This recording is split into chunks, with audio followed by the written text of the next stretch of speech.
Hi, I'm Craig Grant and this is Cobweb Maths.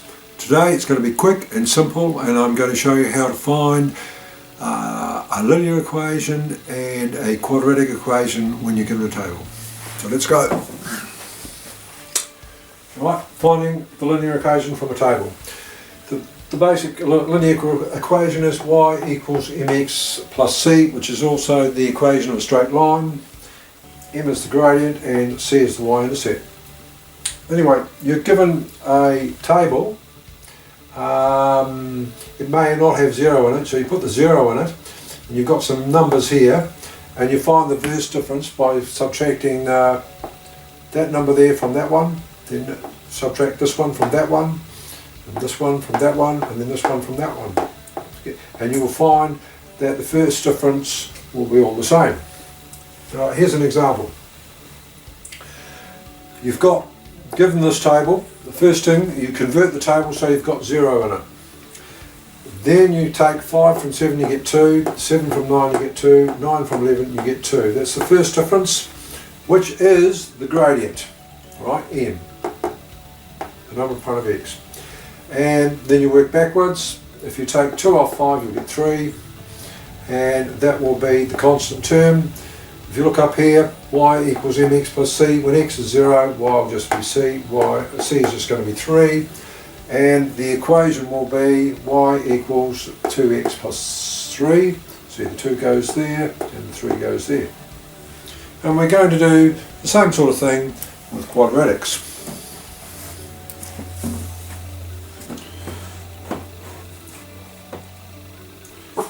Now, the general form of a quadratic equation is ax squared plus bx plus c.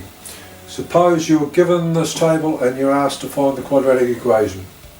First thing you do is you put in 0, and then you work out the differences. You take 6 from 12 and you get 6. You take 12 from 20, you get 8. You take 20 from 30, you get 10. And if you look at that pattern there, it's going to be pretty obvious that that's going to be 4. And if you take 4 from 6, you'll get 2. So the constant term, that's c, is going to be 2.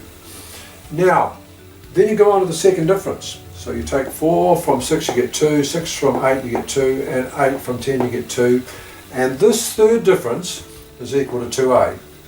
Twice that value there, and 2a is equal to 2, so that means a is 1.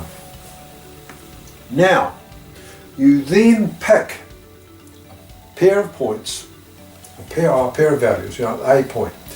When x is 1, y is 6, right? So you put 1 into this equation, you also put a as 1, and you put c as 3. So you end up with 1 times 1 times 1 plus 1b, 1 times b is b, plus 2. That'll give you 1 plus 2, which is 3, plus b has to be equal to 6, so b is 3. So you've got everything. A is 1, b is 3, c is 2. So the equation is x squared plus 3x plus 2. If you factorise it, you'll end up with x plus 1 and x plus 2. And we're done. Thank you very much.